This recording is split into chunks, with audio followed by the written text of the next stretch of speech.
Let me tell you something about this country that nobody with a title or a microphone seems to have the spine to say out loud. America does not have a crime problem, a homelessness problem, or even a drug problem.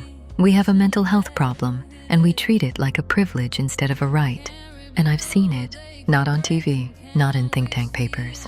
I've seen it on the ground, all across this country serving for FEMA, in towns where the pharmacies outnumber the clinics, where the pills flow easier than clean water, and where a human being with a shaking hand or a breaking mind gets one option: numb it. And you know what comes after numbing?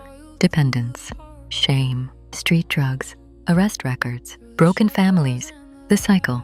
You know what doesn't come? Help, because help is expensive. Help requires insurance. Help requires a diagnosis, paperwork, time off work, all things the average American cannot afford. And the only people who get easy access to treatment, you have to be either extremely wealthy or extremely poor, or addicted enough to finally qualify. Middle America, the majority of this country, gets nothing. Imagine a country where your mind has to deteriorate to rock bottom to even be considered worthy of healing. If mental health were a right, not a luxury, imagine the difference. Family court would be half empty. Domestic violence cases would plummet. Child abuse would drop drastically. Addiction rates would collapse. Homelessness would lose one of its main engines. Prisons would stop serving as America's largest psychiatric institutions. People would keep their jobs instead of breaking down and getting discarded like spent machinery. But let's be brutally honest. This is why it doesn't happen. Healing people makes them harder to control. A healed worker questions their exploitation. A healed parent fights for their kids. A healed community demands accountability. A healed citizen can't be manipulated by fear, propaganda, or despair. Healing ruins the business model of the tech tweaker corporate class, who numb themselves on stimulants and then demand we optimize our own suffering into productivity. Because if the average American gets therapy, counseling, trauma treatment, EMDR, if they finally feel what it means to be human instead of a cog, they might realize, I wasn't put on this earth to be exhausted, broke, anxious, addicted, and replaceable.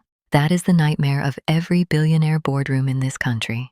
So yes, they let pharmacies flood entire regions with opioids. Yes, they cut you off the second you're addicted. Yes, they throw Narcan at you and send you back to the exact street corner where your trauma lives. Yes, they let insurance dictate whether your mind is worth saving. Yes, they pretend access means a 3-month wait list and a $400 copay. But imagine this instead. Every school, from kindergarten up, teaching emotional regulation and trauma awareness the same way they teach math. Every church, not just praying for you, but hosting licensed counselors on staff to help people heal the wounds they hide.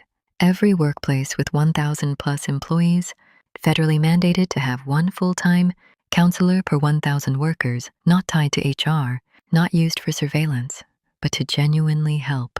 Walk-in mental health clinics on every corner, the same way we have urgent cares and pharmacies.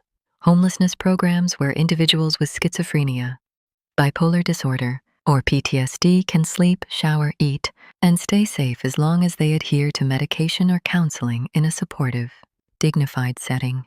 Trauma recovery leave, federally protected, so people can heal without losing their jobs. Burnout treated as a legitimate medical danger, not a personal weakness. This is a country with solutions. We just aren't allowed to implement them. Because an emotionally stable population, a mentally healthy society, a nation of people who know their worth, that is a nation that stops being obedient, stops being numb, stops being afraid, and starts demanding a government that serves them, not the wealthy few who profit from human despair. Mental health isn't just connected to every issue in America. It's the root system, our drug epidemic, our homelessness epidemic, our domestic violence epidemic, our burnout epidemic, our incarceration epidemic. You fix the mind, you fix the country. Right now, we are trying to patch a leaking dam with duct tape while the ocean breaks through. So yes, let's stop bombing innocent people overseas. Let's stop pretending fentanyl is a mystery. Let's stop acting like criminality grows in a vacuum. Give people the right to heal, truly heal, and you will see a different America. Not weaker, not softer, stronger, kinder, sunnier, healthier. A country where being human is not treated like a liability. A country where trauma is not a death sentence. A country where we stop numbing the pain and finally start curing the cause. If they won't give us this future willingly, we will demand it, because we deserve a country that invests in healing, not in exploiting the brokenness it creates.